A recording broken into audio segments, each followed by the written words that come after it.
What's up guys, Nick Rapazzi here. Welcome to the NR Motorsports YouTube channel. Today we're working on the Corvette here. We're finally going to get rid of the stock leaf spring suspension in here. I'm running into trouble, especially in the rear, with the tires rubbing under load because it's just such a soft and shitty suspension. So we're doing field coilovers.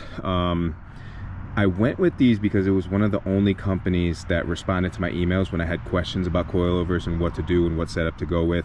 And this is their basic model, the 441s, and they have a setup where you can do a reservoir and a whole bunch of other stuff. And the fact that I went with the lower end ones, not only for money wise, but later on in the future, if we want to, we can upgrade these. You could send them back, they'll put the reservoir on. It's all the same bodies and they can put all the upgrades on it, so that was cool. They're one of the only companies that answered questions when I had questions, so that's why I went with these. It's American made product. It's all made in not sure where he's based out of, but it's all made in America, and wanted to keep the theme with that. So I got the wheels off, got everything ready. This stuff's pretty simple.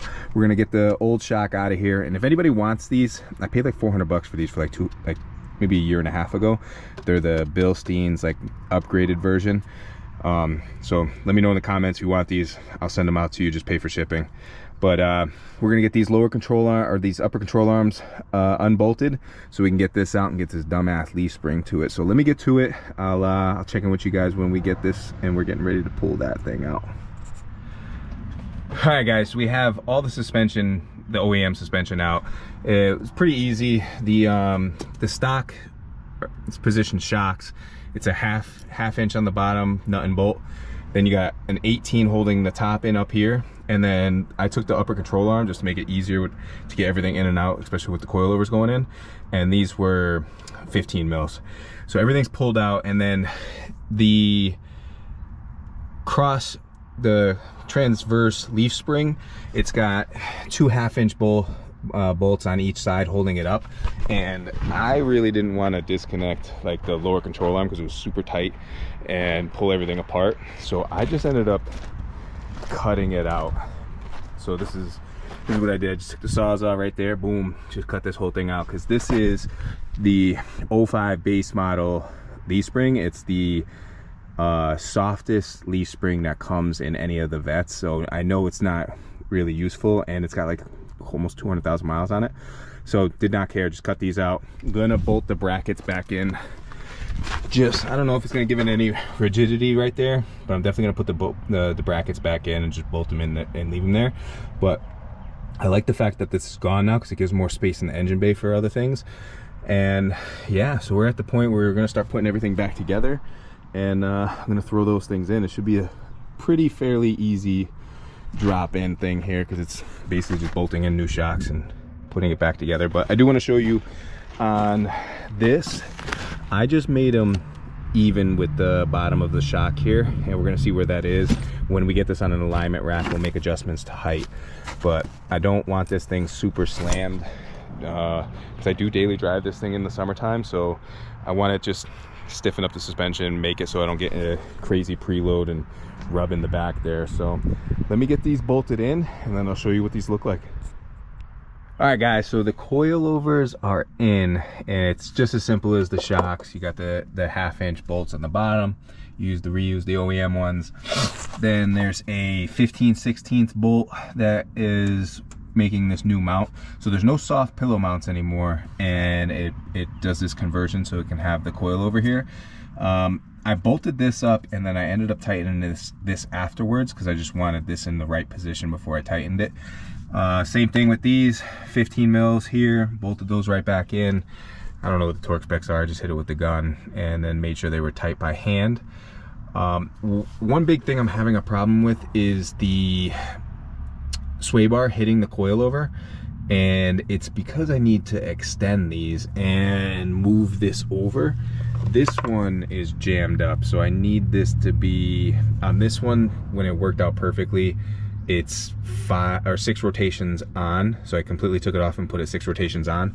I wanted to do the same thing with this, but this thing is frozen. I could not get this thing to loosen up on here, so I'm going to bring this to work, get this on the vise, get this loosened up so I can put this, same as this side, we'll do 6 we'll take it off and then do 6 rotations on and then bolt this all back up together. So everything looks like it's gonna line up good. I do have to push the sway bar over, so it's gonna give, I know it's pretty close, but I don't think that it's gonna hit, and I'll listen when we get this thing driving. But for now, we're just gonna leave this on. I'll get this fixed, and then we will button this up and get this on the ground in a couple days. So see y'all soon. Oh, what's up guys, Nick Rapazzi here. Day 2 working on this, and we snapped the end link. I don't know why this thing was so hard in there, but it's hot right now. But we broke this thing off. I guess the sway bar is gonna have to come off until we can get new end links. Because I kind of pre-planned for this, and I already knew they were like $55 for new ones. So I'll get those ordered, and for now we'll just take the sway bar off. Most people run a coilover system like this without the sway bar anyway, but I do want to end up putting it back on just so we can stiffen things up a little bit. And I think when I come back and put this on too, I'm going to trim these ears off, because as you can see, there's probably, I don't know, 1/4 inch of space in between there, and I'd like it to be a little bit more there. So we'll take like a good chunk off of there, not so much that it affects this, but I just want to get it off that. So let's remove the sway bar for now, and we'll get the wheels on, get this back, and get the back going. The back part will be part 2, but yeah, let me get the sway bar out. It's 4 bolts. It's the same thing, 1/2 inch on the bottom. We'll get this out, and then we will get to working on the rear set in the second video. And yeah, let me get to it and show you guys what it looks like on the coilovers. All right guys, so we got it back on. I took it up the road and back just to let things settle a little bit more, and they probably will settle slightly more, but we have, I don't know, probably 3 inches of gap right there. We definitely are going to lower this probably another inch, but I'll wait until we get new tires, because I didn't show you, but on the inside the steel belt is starting to show on this, so we have to pick up 2 new front tires and get an alignment done. Because when I did the tie rod end on this side, I couldn't get anybody to do the alignment on it because I did the Z06 wide body and the front was too low to fit on any alignment racks in my area, so I have to go to one with a low profile one, which my cousin has, and we're gonna take it to his shop and do that. We're gonna get the tires there as well. So, but yeah, that's it. It does seem a lot smoother. I will do a drive in on the coilovers once we get the rear set in, but that's it for this video. The next video will be this the second part for the rear. You won't have to wait, it'll be uploaded immediately, so go check that out too, and I'll see you guys in the next one. Peace.